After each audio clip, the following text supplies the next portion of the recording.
Third session on VAT deduction at source, and in this session we will discuss when the VAT should be deducted mandatorily and the situation where you are not mandated to deduct the VAT.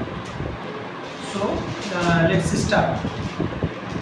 সেশনে আমরা দেখেছি যে ভ্যাটের কিছু source কোন লগুলো থেকে আমাদের আসলে VAT কেন আমরা ডিডাক্ট করি, এর জন্য আমরা দেখেছি যে কোন লগুলো থাকে এটাতে 49 সেকশন, 85 সেকশন, 127 সেকশন, 135 সেকশন, এগুলো হচ্ছে গিয়ে মেন সেকশন যেগুলো আসলে আমাদেরকে রিকোয়ার করে to deduct VAT at the time of payment. এবং আমরা কিছু ডেফিনেশন দেখেছি, লাইক হচ্ছে কর্তনকারী সত্তা কারা বা ভ্যাট ডিডাকশন অথরিটি, যেটা একটা হচ্ছে যোগানদার প্রকিউরমেন্ট প্রোভাইডার, এইটার ডেফিনেশনটাও আমরা দেখেছি।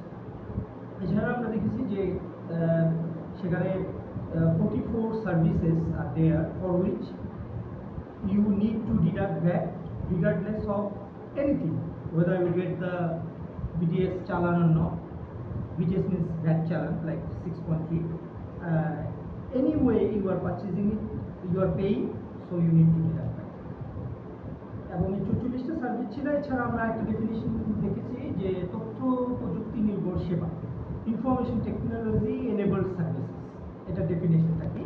তো আজকে আমরা শুরু করব আদার পার্টগুলো নিয়ে। তো আমরা শুরু করছি।